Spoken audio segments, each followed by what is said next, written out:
Bonjour et bienvenue sur Old World Plus, votre petit rendez-vous détente et échange sur Warhammer The Old World. Bon, vous détestez devoir peindre 40 figurines pour faire tout un pack. Vous cherchez à améliorer l'esthétique ou rendre encore plus remarquable votre unité favorite. Ou alors il vous manque quelques figurines pour terminer ce régiment qui vous irait parfaitement dans votre liste d'armées. Eh bien, cette vidéo est faite pour vous. Je vais vous parler dans cet épisode d'un aspect spécial de notre hobby de socle régimentaire. Aujourd'hui, on va parler des unités filler.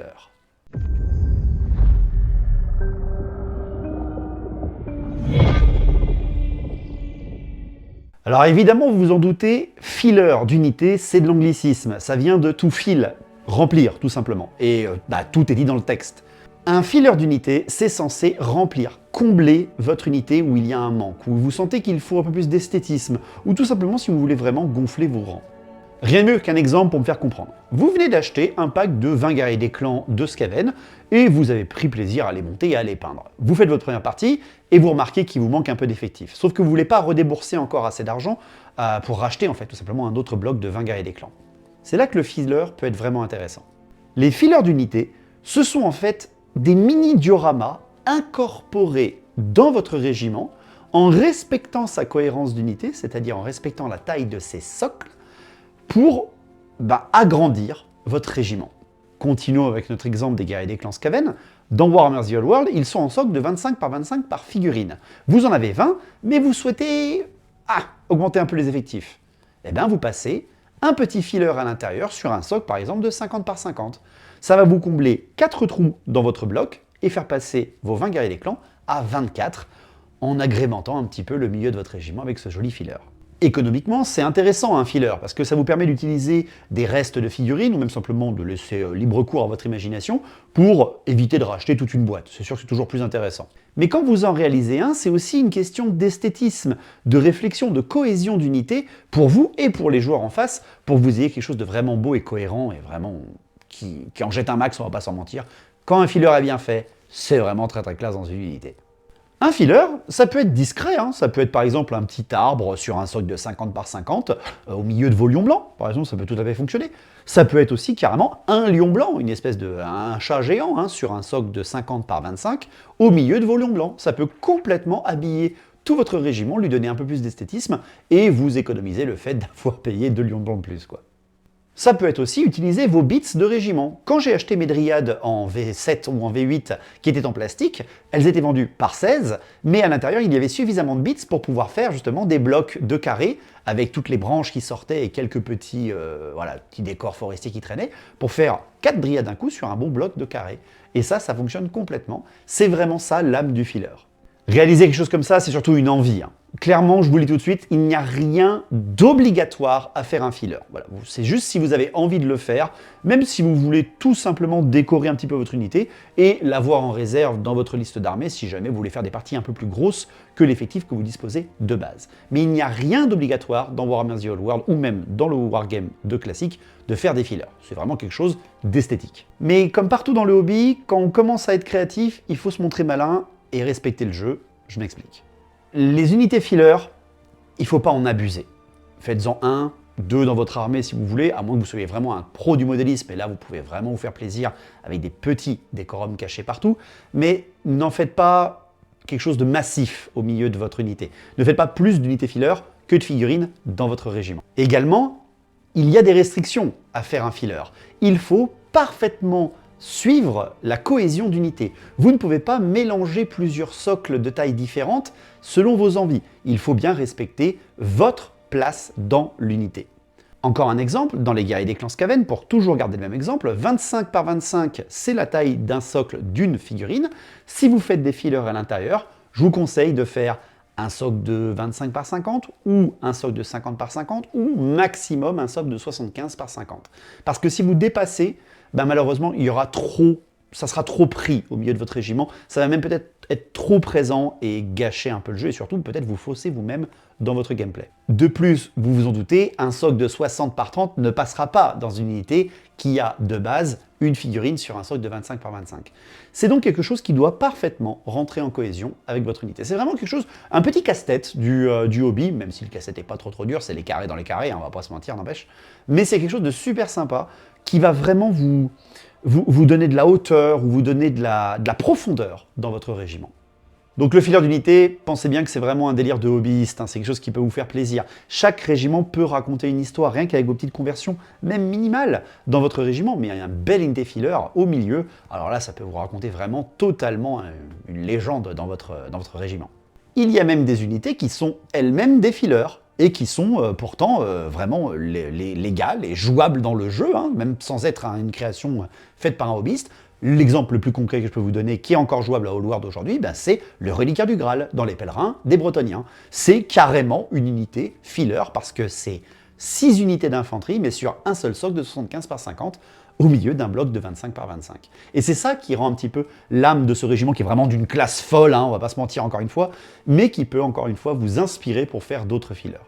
Et ça, je vous parle même pas encore de l'époque de Warhammer Battle, où on avait carrément des personnages ou d'autres figurines qui faisaient complètement partie d'unités pour les rendre encore une fois magnifiques. Les cloches hurlantes ou les creusets de la peste du côté des Skaven, voire même Skarsnik au milieu de ces gobelins, qui avaient une tronche de fou quand même. Donc vous l'avez compris, les unités fillers, c'est de l'esthétisme, c'est un petit peu d'économie pour ceux qui arrivent à le faire, et c'est surtout pour vous faire plaisir. Mais attention à pas en abuser non plus. Dans le hobby, il y en a qui ont parfois dépassé quelques bornes, et ce qui fait qu'aujourd'hui, lorsqu'on entend parler de unité filler ou de filler d'unité, surtout lorsqu'on est organisateur de tournois, parfois on peut un peu grincer des dents.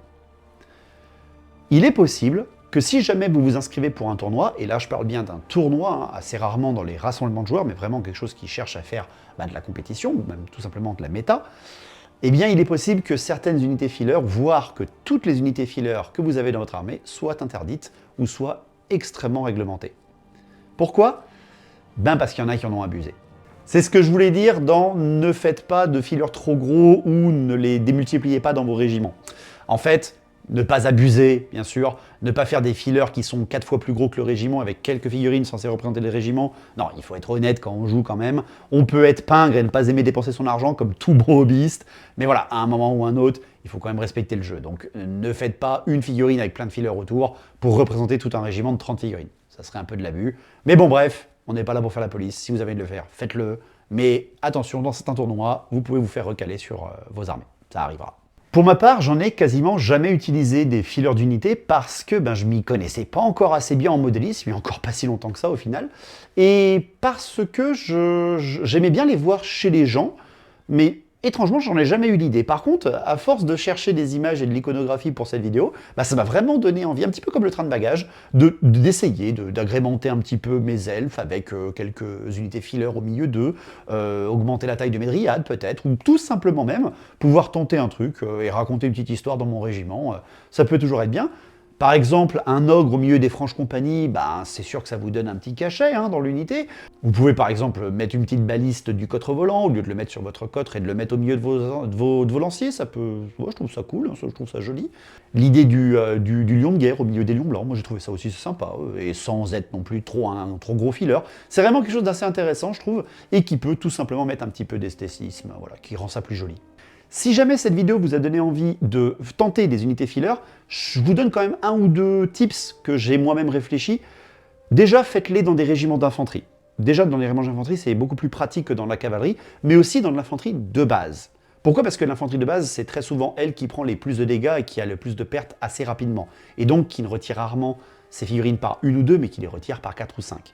Et ensuite, ne dépassez jamais 6 socles dans votre infanterie de base. Voilà. Faites des fillers de 2, de 4 ou de 6, c'est valable. Si vous dépassez, le filler sera trop gros, surtout si vous jouez un régiment de 20. Voilà. Soyez malin, soyez respectueux du jeu. Mais surtout, faites-vous le kiff. Parce que 6 socles quand même, un socle de 75 par 50 dans une unité de 25 par 25, ça fait quand même un très bel add-on. Voilà, je vous mets quelques photos qui passent. Ça fait quand même de très très belles choses. et ça peut vous servir de débarras hein, pour ce qui est de vos bits qui traînent, ou peut-être de vos piles de la honte que vous n'avez jamais ressorties. De plus, lorsque vous jouez des fillers d'unité, pensez bien à les caler milieu de régiment, arrière du régiment. Plutôt arrière de régiment, je vous le conseille, parce que enlevez votre filler lors des premières pertes, pour éviter justement que le joueur en face soit faussé par le nombre de rangs qui vous reste, ou le nombre de figurines qui vous reste. Vraiment, facilitez le jeu avec un filler et rendez-le plus beau, mais ne complexifiez rien. Voilà, c'est vraiment quelque chose. Vous présentez votre unité à quelqu'un qui a un filler à l'intérieur, précisez bien qu'il s'agit bien de 2, 4, 6, 8 figurines, et encore 8, faut pas abuser. Mais bref, soyez lisible, soyez empathique et échangez avec le joueur en face. Et puis surtout, peut-être qu'il aura des questions sur comment vous avez fait votre filler. Bref, soyez inventif, soyez passionné et faites-vous plaisir en fait dans les unités fillers. C'est comme le train de bagage, la conversion ou tout le reste. C'est quelque chose pour se faire kiffer, exactement. Et ça vraiment habille une armée, hein. Des beaux fillers, pas trop présents mais suffisamment discrets pour donner assez d'esthétisme. Et vraiment, ça montre que vous avez pris du temps, pris de l'amour, un petit peu de plaisir à faire votre régiment, jusque dans ses moindres détails. Et c'est ça qui est quand même assez important, que les détails racontent une petite histoire et nous permettent un peu de rêver, même simplement en regardant l'armée. J'espère que cet épisode vous a plu. Merci de vous abonner, c'est extrêmement important, la petite cloche hein, juste en dessous pour cette chaîne et pour nous soutenir. Vous avez aussi le Tipeee, c'est vraiment la seule manière pour moi de gagner de l'argent correctement et pouvoir vivre de cette passion et de cette chaîne. Donc n'hésitez pas à rejoindre si vous le pouvez et vous le voulez, hein, bien sûr. Vous avez également les partenaires de la chaîne. On va certainement pas tarder chez Forge 3D à vous proposer des trains de bagages ou des fillers possibles. On est en train de travailler dessus, on en discutera avec Guillaume. Bien sûr, allez voir chez Rebelle Forge si jamais vous voulez acheter des figurines véritables et en plus avoir plein de bits pour pouvoir les travailler. Et même Torek peut vous proposer des beaux décors, des beaux accessoires et aussi des unités fillers très intéressantes. Merci à vous d'avoir suivi cette vidéo. Partagez-la, likez-la et commentez-la avec vos idées pour les prochains sujets avec plaisir. J'espère avoir répondu à la question qu'on me pose souvent sur qu'est-ce que c'est qu'une unité filler et à quoi ça sert. Merci à tous et à la prochaine. Soyez sages. Ciao.